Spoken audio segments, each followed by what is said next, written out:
La première fois que la fée toucha le garçon humain, elle se fit accidentellement brûler par sa bague. Le garçon s'excusa précipitamment, enleva la bague et la jeta loin dans la distance. Touché par son geste, la fée lui permit de caresser ses ailes, et ils passèrent souvent ensemble des moments de joie dans la forêt magique. Mais avec le temps, leur amitié finit par évoluer. Après que le garçon lui eut offert un collier, la fée était déjà tombée amoureuse de ce jeune homme humain. À ses 16 ans, il lui donna un baiser, qu'il appela le baiser de vérité amoureuse. Mais ensuite, le garçon disparut sans un mot. Des années passèrent, et il ne revint jamais. Malphys errait souvent seul, revivant les souvenirs de leurs moments ensemble. Cependant, ce jour-là, le garçon, devenu adulte, réapparut soudainement. Cette rencontre inattendue fit disparaître instantanément toutes les rancunes de Malphys. Après tant d'années séparés, ils s'accrochèrent l'un à l'autre sous la nuit. Mais le garçon lui tendit une tasse empoisonnée. Lorsque Malphys s'endormit dans un état de torpeur, il sortit son poignard. Quand elle se réveilla, le garçon avait disparu et elle découvrit avec horreur que ses ailes avaient été coupées. Réalisant la trahison, Malphys pleura à sanglots,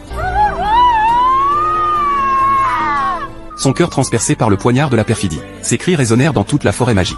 Quant à l'homme, il apporta les ailes de Malphys devant l'empereur, échangeant ce trophée contre le trône et la princesse. Privé de ses ailes, Malphys n'eut pas de hâte à se venger. Elle ramassa une branche au sol, la transforma en baguette magique, et s'appuya dessus pour marcher en chancelant. Aujourd'hui, son cœur était froid comme la cendre, et toute la forêt magique avait perdu son énergie vitale. Malphys sauva un corbeau, le transforma en humain et lui demanda de devenir son espion, et elle voulait savoir pourquoi l'homme qui l'avait détruite avait été si cruel. Dans l'intervalle, l'homme avait mis la couronne sur sa tête, revêtu la robe jaune impériale et épousé la fille du vieux roi avec grande pompe. Apprenant qu'il avait eu recours à la trahison pour le pouvoir, Malphys fut consumé par la haine et sombra totalement dans l'obscurité. Un jour, le corbeau revint lui annoncer que la reine avait donné naissance à une princesse, et qu'un grand banquet de baptême serait organisé. Malphys décida alors de mettre son plan de vengeance en œuvre. 3 elfes de la forêt magique, voulant plaire au roi, se ruèrent pour offrir leur bénédiction à la petite princesse. Soudain, un vent violent éteignit les bougies et dérangea la cérémonie. Vêtu d'une robe noire, Malphys s'avança lentement sous les yeux de tous et lança la malédiction la plus terrible sur la princesse encore dans son berceau. Before the sun sets on her 16th birthday, she will prick her finger on the spindle of the spinning wheel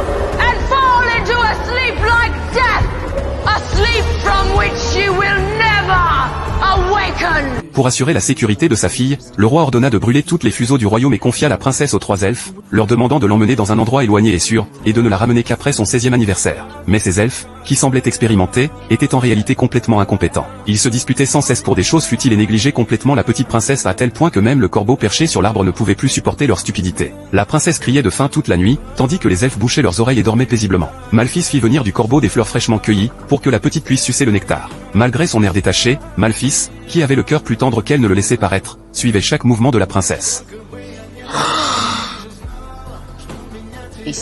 Une journée, pendant un pique-nique en plein air, les elfes se battirent à cause d'une farce de Malphys. Pendant ce temps, la petite princesse, pour attraper un papillon, s'en alla vers la falaise. Elle était sur le point de tomber dans le vide quand Malphys, d'un petit tour de magie, la sauva in extremis. Bien qu'elle affectât de détester l'enfant, au fond de son cœur, les rancunes avaient disparu. Elle aimait de plus en plus cette jeune fille pure et mignonne.